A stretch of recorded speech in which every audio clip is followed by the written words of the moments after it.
Hello students, आज मैं आप लोगों के लिए जो लास्ट 5 डेज स्ट्रेटेजी होगा नीट 2024 के लिए केमिस्ट्री कैसे लास्ट 5 डेज में प्रिपेयर कर सकते हो, इसके ऊपर मैं एक छोटा सा वीडियो 10 मिनट का एक वीडियो आप लोगों के लिए ला रहा हूँ।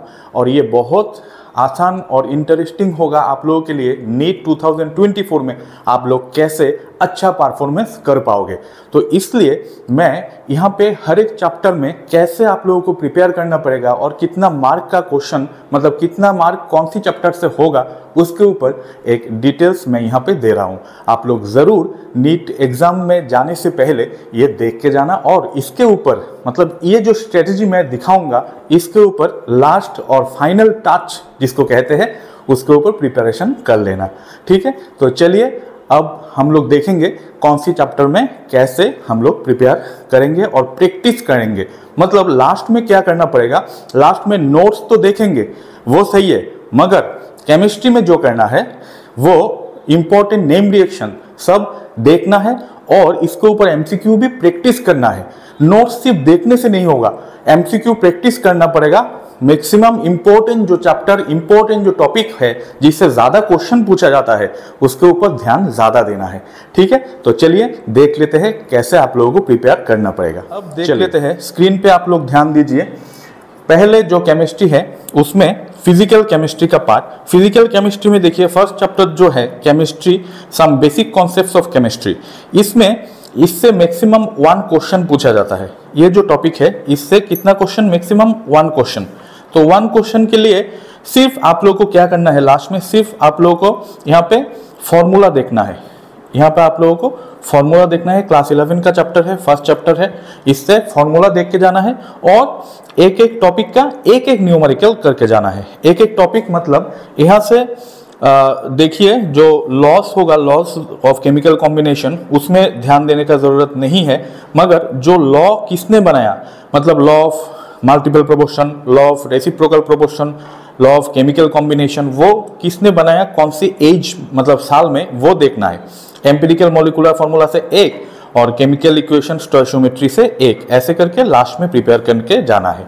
चलिए नेक्स्ट चैप्टर की तरफ। एटॉमिक स्ट्रक्चर बहुत ही इंपॉर्टेंट चैप्टर है, इससे 2-3 क्वेश्चन तो पूछा जाता ही है, बहुत ही इंपॉर्टेंट है। 2 या फिर 3 क्वेश्चंस नीट में पूछा जाता है। तो ये भी 11 का सेकंड चैप्टर है। तो इसमें क्या होगा, इसमें क्वांटम नंबर जो है उसके ऊपर आप लोग ध्यान देना है। क्वांटम नंबर का कॉन्सेप्ट देखिए, इसमें न्यूमेरिकल, इसमें जो एमसीक्यू है वो प्रैक्टिस करना है। फिर बोर्स मॉडल के ऊपर जो फॉर्मूला है वो सब देख के जाना है और इसके ऊपर भी एमसीक्यू प्रैक्टिस करना है। ठीक है, ये भी देखना है। और डी ब्रोगली, हाइजेनबर्ग, इसके ऊपर एक एक एमसीक्यू देखने से हो जाएगा, लास्ट के लिए मैं बोल रहा हूँ। और यहाँ पे देखिए जो शाई और शाई स्क्वायर वेव फंक्शन है, इसके ऊपर एक एक एमसीक्यू, मतलब मैक्सिमम 8 to 10 एमसीक्यू जरूर आप लोगों को इस चैप्टर से अभी प्रैक्टिस करके जाना है, और हो सके तो ज़्यादा प्रैक्टिस करने से अच्छा होगा।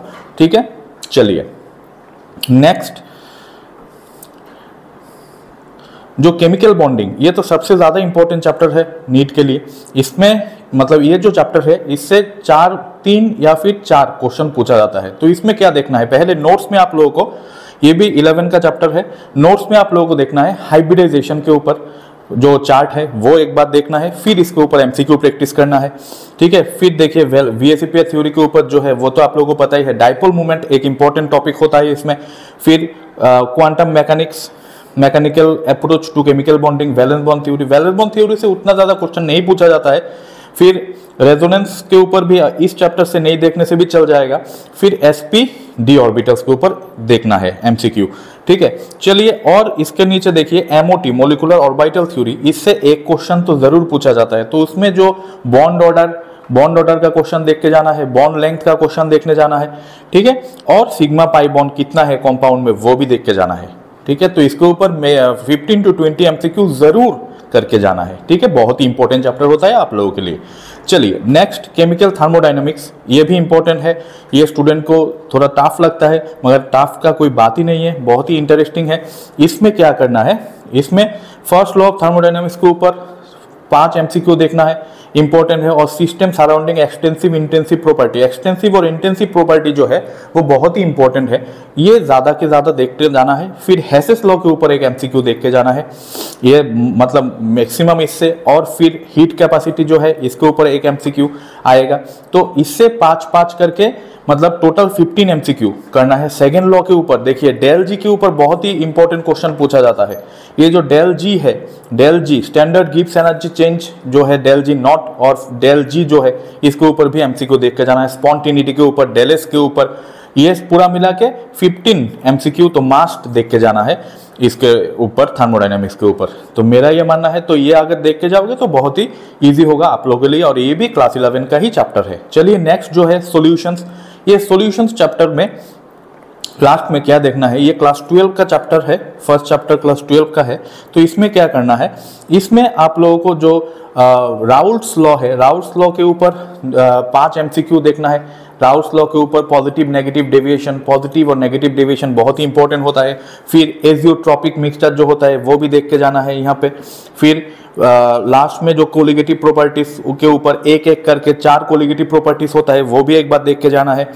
फिर यहाँ पे जो वेंटो फैक्टर और एबनॉर्मल मोलर मास, तो इसमें मैं कहूँगा वेंटो फैक्टर के ऊपर एक एमसीक्यू तो जरूर पूछा जाता है, तो 2 एमसीक्यू इस चैप्टर से पूछा जाता है, तो ये जरूर आप लोग प्रैक्टिस करके जाना। 5 to 10 मैं कहूँगा एटलीस्ट 10 एमसीक्यू लास्ट समय में आप लोग प्रैक्टिस करके जरूर जाइए। चलिए नेक्स्ट देख लेते हैं, इक्विलिब्रियम जो है बहुत ही इंपॉर्टेंट चैप्टर होता है, ये भी क्लास 11 का ही चैप्टर है। तो इक्विलिब्रियम में क्या देखना है, इक्विलिब्रियम में ये जो पहला जो पार्ट है ये नहीं देखने से भी हो जाएगा, फर्स्ट पार्ट नहीं देखने से भी हो जाएगा। फिर केपी-केसी रिलेशनशिप, तो डायरेक्ट केपी-केसी का रिलेशनशिप है और इसके रिलेटेड जो क्वेश्चन पूछा जाता है वो 5 से 10 एमसीक्यू जरूर देखने जाना है। इक्विलिब्रियम से 3 क्वेश्चन पूछा जाता है। फिर इक्विलिब्रियम में तो 2 पार्ट होता है, एक होता है केमिकल इक्विलिब्रियम, एक होता है आयोनिक इक्विलिब्रियम। केमिकल इक्विलिब्रियम से 1 क्वेश्चन और आयोनिक इक्विलिब्रियम से 2 क्वेश्चन पूछा जाता है, ठीक है। तो आयोनिक इक्विलिब्रियम में भी केमिकल इक्विलिब्रियम में क्या देखना है, डेल जी और डेल जी नॉट का जो फॉर्मूला है इसके ऊपर एक एमसीक्यू, और लीच एटिलियस के ऊपर एक एमसीक्यू पूछा जाता है। तो टोटल यहाँ पे 5 एमसीक्यू 5 एमसीक्यू देख के जाना है। आयोनिक इक्विलिब्रियम जो है ये भी बहुत इंपॉर्टेंट होता है। आयोनिक इक्विलिब्रियम से आप लोगों को क्या देखना है, वीक स्ट्रॉन्ग इलेक्ट्रोलाइट के पार्ट छोड़ के फिर एसिड बेस जो कॉन्सेप्ट होता है इसके ऊपर एक एमसीक्यू पूछा जाता है, बहुत ही इंपॉर्टेंट होता है।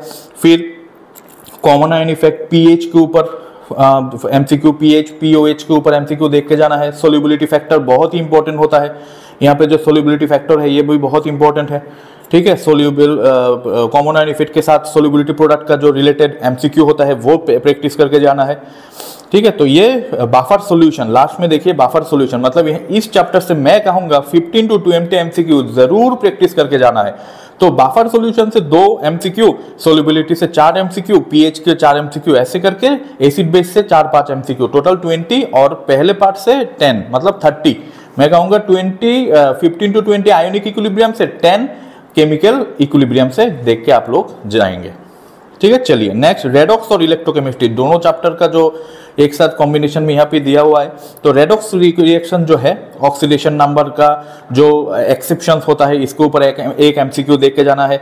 फिर बैलेंसिंग जो आयोनिक इक्वेशन है, आयोनिक इक्वेशन मतलब जो आयोन इलेक्ट्रॉन मेथड है वो देख के जरूर जाना है, उसके ऊपर एक एमसीक्यू पूछा जाता है। फिर इलेक्ट्रोकेमिस्ट्री के ऊपर जो वेरिएशन होता है, मोलर कंडक्टिविटीज का वेरिएशन विथ कॉन्सेंट्रेशन, इसके ऊपर एक एमसीक्यू पूछा जाता है। कोलरस लॉ के ऊपर एक एमसीक्यू पूछा जा सकता है, मतलब टोटल ये पार्ट से एक एमसीक्यू जरूर पूछा जाता है, तो ये देख के जाना है। फिर चलिए नेक्स्ट जो पार्ट है electrochemical cell, galvanic cell, half cell reaction, ये पूरा जो पार्ट है नास्ट इक्वेशन को लेकर, इसको लेकर पूरा एक एमसीक्यू, मतलब इस चैप्टर से टोटल 3 एमसीक्यू पूछा जाता है। तो 3 एमसीक्यू जरूर देख के, मतलब जरूर 3 एमसीक्यू के लिए मैं कहूंगा एटलीस्ट 15 एमसीक्यू प्रैक्टिस करके जाना है। 15 एमसीक्यू मास्ट इस चैप्टर से करके जाना है।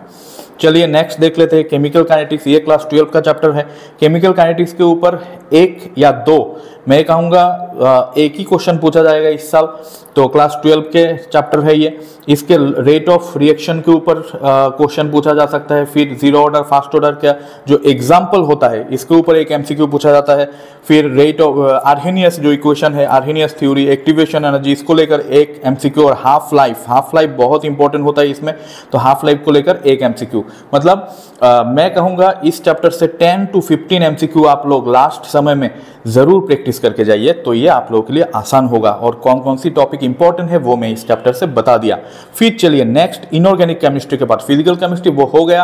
अब देखिए इनऑर्गेनिक केमिस्ट्री। इनऑर्गेनिक केमिस्ट्री के लिए पहले होगा जो पीरियोडिक टेबल, मतलब पीरियोडिक प्रॉपर्टी जो होता है, इसके ऊपर मॉडर्न पीरियोडिक लॉ, एसपीडीएफ के, ये बहुत ही इजी चैप्टर है, इससे 2 क्वेश्चन पूछा जाता है। Ionisation enthalpy, electron gain enthalpy, फिर इसका जो ऑर्डर होता है, आयोनिक रेडियस, एटॉमिक रेडियस, इसका जो ऑर्डर, इसके ऊपर आप लोग जरूर 15 एमसीक्यू प्रैक्टिस करके जाइए। ये बहुत ही इजी क्वेश्चन होता है, ठीक है।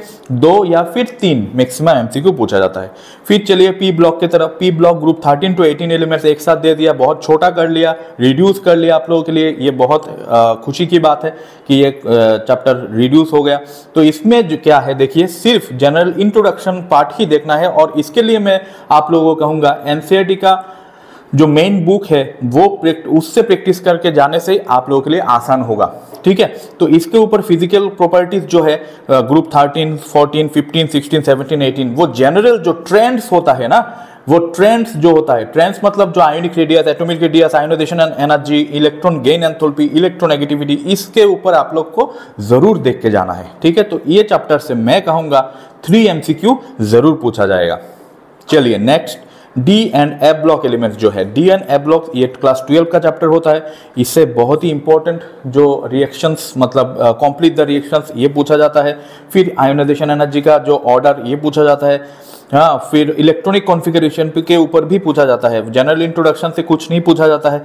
फिर पोटेशियम डाइक्रोमेट और पोटेशियम परमैंगनेट, इसके ऊपर क्वेश्चन ज़्यादा से ज़्यादा पूछा जाता है। तो मैं कहूँगा 2 क्वेश्चन पूछा जाता है, तो इसके ऊपर 15 एमसीक्यू आप लोग जरूर प्रैक्टिस करके जाइए।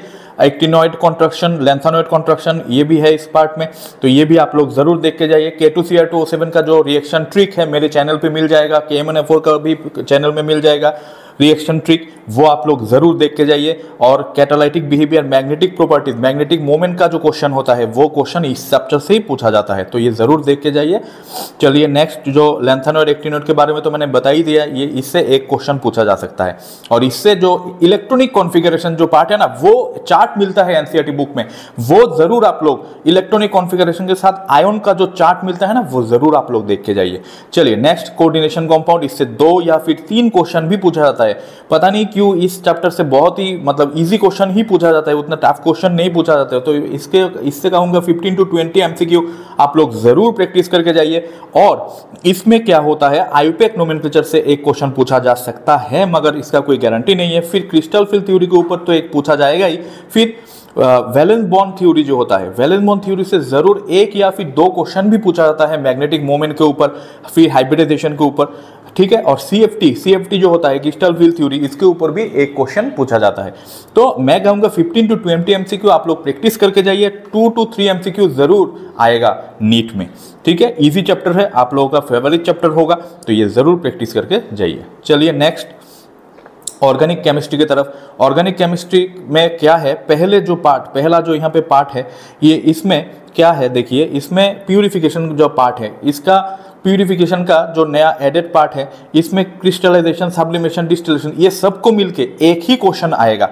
फिर detective qualitative analysis, detection of nitrogen, sulphur, phosphorus and halogen, ये सबको मिलके टोटल एक ही क्वेश्चन पूछा जाता है। तो मैं कहूंगा इसके ऊपर एमसीक्यू आप लोग 15 to 20 एमसीक्यू इसके ऊपर प्रैक्टिस करके जरूर जाइए, क्योंकि ये जो छोटा छोटा क्वेश्चन होता है इसके ऊपर प्रैक्टिस करके, मतलब 15 to 20 एमसीक्यू लास्ट समय में प्रैक्टिस करके जाने से सही रहेगा।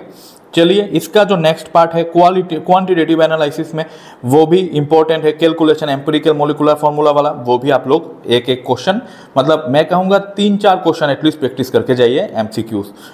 चलिए नेक्स्ट सम बेसिक GOC1 जिसको कहते हैं, general organic chemistry. General organic chemistry बहुत ही इंपॉर्टेंट चैप्टर होता है आप लोगों के लिए। इसके ऊपर आईयूपीएक नोमेनक्लेचर जो है, इसके ऊपर एक क्वेश्चन तो जरूर आएगा।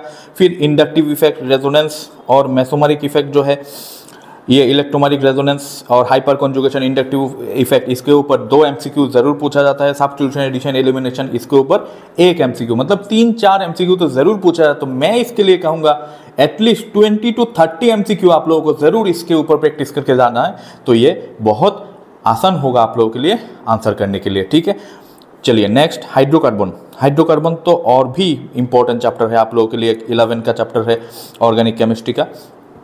तो इसके ऊपर क्या करना है, हाइड्रोकार्बन से मैं कहूँगा एटलीस्ट आप लोग 20 to 30 एमसीक्यू हर एक एल्केन, एल्किन, फिर एल्काइन, बेंजीन, सब के ऊपर देखिए, एल्केन, एल्किन, एल्काइन, बेंजीन, सब के ऊपर आप लोग प्रैक्टिस करके जाइए। इसमें ध्यान देना है हकेल्स रूल ऑफ एरोमेटिसिटी, ये कभी मत भूलना प्रैक्टिस करने के लिए। हकेल्स रूल ऑफ एरोमेटिसिटी ये भी ज़रूर आप लोग देख के जाइए, ठीक है। तो इसके ऊपर जो प्रिपरेशन एक एक करके क्वेश्चन, मतलब एक एक करके क्वेश्चन पूछा जा सकता है। तो मैं कहूँगा इससे 4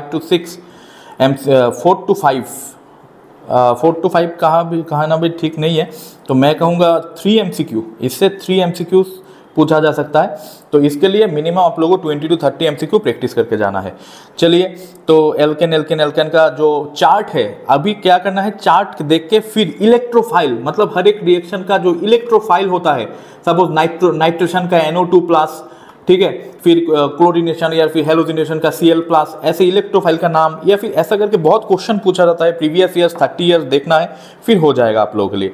चलिए next, organic compounds containing halogen, जो हेलो एल्किन हेलोइडिन्स होता है, इसके ऊपर देख के जाना है। हेलो एल्किन हेलोइडिन्स से 2 क्वेश्चन पूछा जा सकता है। इसके लिए मैं कहूँगा 20 to 25 एमसीक्यू आप लोग जरूर प्रैक्टिस करके जाइए।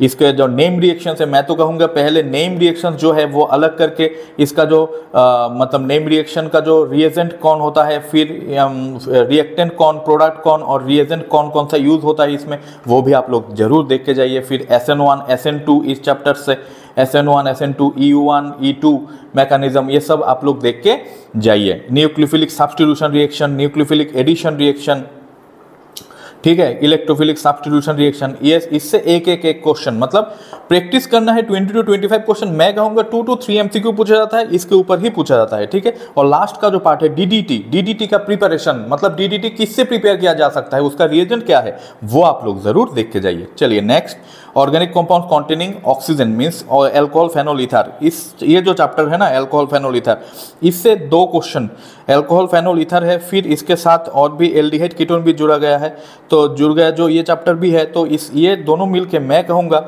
इसके ऊपर 4 to 5 एमसीक्यू आएगा ज़रूर, और इसके ऊपर दोनों चैप्टर मिले के मैं कहूँगा 30 to 35 एमसीक्यू आप लोग को ज़रूर प्रैक्टिस करके जाना है। और इसका नेम रिएक्शन के ऊपर ध्यान देना है, राइमर-टाइमन रिएक्शन, नाइट्रेशन, सल्फोनेशन, ये सब आप लोगों को यहाँ पे देख के जाना है। कार्बोक्सिलिक एसिड, फिर देखिए वोल्फ किश्नर रिएक्शन, फिर Cannizzaro reaction, aldol condensation, chemical distinguish के लिए कौन सा रिएजेंट चाहिए, न्यूक्लियोफिलिक एडिशन रिएक्शन, ये नेम रिएक्शन के ऊपर आप लोगों को ज़रूर ध्यान देना है, फिर इजीली आप लोगों को ये चैप्टर हो जाएगा। चलिए next, organic compounds containing nitrogen जो है, मतलब एमाइंस का जो चैप्टर है, वो पार्ट बहुत इंपॉर्टेंट है, इससे 1 या फिर 2 एमसीक्यू, और मैं कहूँगा 15 to 20 एमसीक्यू एटलीस्ट इसके ऊपर प्रैक्टिस करके जाइए। इसका जो सेकेंडरी टर्शियरी एमाइंस का जो डिस्टिंग्विश होता है, फिर इसका रिएक्शन, बेसिक कैरेक्टर के ऊपर एक क्वेश्चन पूछा जाता है, बहुत ही इंपॉर्टेंट होता है ये बेसिक कैरेक्टर, ठीक है। तो नेम रिएक्शन तो साथ है ही, और डायज़ोनियम सॉल्ट बहुत ही ईजी है, डायज़ोनियम सॉल्ट का जो चार्ट मिलता है वो भी देख के जाइए। लास्ट में क्या है, लास्ट जो चैप्टर है यहाँ पे बायोमोलिकुल्स है, बायोमोलिकुल्स से 1 क्वेश्चन या फिर मैक्सिमम कहेंगे तो 2 क्वेश्चन पूछा जा सकता है। तो मैं कहूँगा 15 to 20 एमसीक्यू इसके लिए प्रिपेयर करके जाइए। Carbohydrate, protein, vitamin, nucleic acids, ये तो आप लोगों को पता ही है, इजी चैप्टर है। इसका जो मतलब ओसाजोन फॉर्मेशन वो देख के जाना है, फिर कार्बोहाइड्रेट्स का जो रिएक्शन होता है वो देख के जाइए, ब्रोमीन वाटर के साथ, कॉन्सेंट्रेटेड नाइट्रिक एसिड के साथ, सल्फ्यूरिक एसिड के साथ, फिर जो उसको क्या कहते हैं NH2 हाइड्रोक्सिलेमिन के साथ, ये सब रिएक्शन HI के साथ रिएक्शन देख के जाना है, बस हो जाएगा। स्ट्रक्चर का जो एनांशियोमर डायस्टेरियोमर उसके ऊपर भी इस चैप्टर से देख के जाने से अच्छा है। फिर न्यूक्लिक एसिड तो इजी पार्ट है, आप लोगों को पता ही है। फिर लास्ट में देखिए यहाँ पे जो प्रैक्टिकल केमिस्ट्री ऐड हो गया इस साल, प्रैक्टिकल केमिस्ट्री के लिए क्या करना है, प्रैक्टिकल केमिस्ट्री के लिए यहाँ पे जो नाइट्रोजन सल्फर का जो डिटेक्शन वाला पार्ट है वो ज़रूर आप लोग देखिए। यहाँ पे इंपॉर्टेंट पार्ट होता है डिटेक्शन के लिए, फंक्शनल ग्रुप के लिए, ये प्रैक्टिकल केमिस्ट्री रिलेटेड है। ये आप लोग प्रैक्टिकल केमिस्ट्री का जो बुक मिलता है उससे आप लोग एमसीक्यू प्रैक्टिस करके जाइए, एंड इंटरनेट पे भी मिलता है, गूगल में मिलता है बहुत एमसीक्यू। फिर मोर्सोल पोटाशियम, फिर एसिटिलिनाइड, पी नाइट्रोएनिलीन, एसिटिलिनाइड, एनिलीन येलो, आयोडोफॉर्म, ये सब एक एक करके, मतलब मैं कहूँगा 15 to 20 एमसीक्यू प्रैक्टिस करके जाइए, और इससे एक या फिर 2 क्वेश्चन मैक्सिमम आप लोगों के लिए ये पूछा जाएगा, ठीक है। और लास्ट में देखिए ये जो टाइट्रेशन वाला पार्ट है और सॉल्ट एनालिसिस का पार्ट है, टाइट्रेशन से और सॉल्ट एनालिसिस पूरा मिलके एक क्वेश्चन पूछा जाएगा, और ये पार्ट पूरा मिलके एक क्वेश्चन, मतलब 2-3 क्वेश्चन पूछा जा सकता है। तो 15 to 20 एमसीक्यू का जो बात है ना, ये ज़रूर आप लोग ध्यान में रखिए, ठीक है। टाइट्रेशन का पार्ट इंपॉर्टेंट है और सॉल्ट एनालिसिस, और ये भी इंपॉर्टेंट होगा आप लोगों के लिए। तो ये जो मैंने बता दिया आप लोगों को, ये पूरा केमिस्ट्री का सिलेबस मैंने बता दिया कैसे करके लास्ट 5 डेज में आप लोगों को प्रिपेयर। ये कहूँगा best of luck for upcoming 2024 NEET exam to all of you. और ये जो गाइडलाइन मैंने दी है ये ज़रूर आप लोग फॉलो करके जाइए, आप लोगों के लिए आसान होगा नीट 2024 में आप एग्जाम देने के लिए। Thank you again, best of luck to all of you and become a doctor. Thank you, thanks a lot.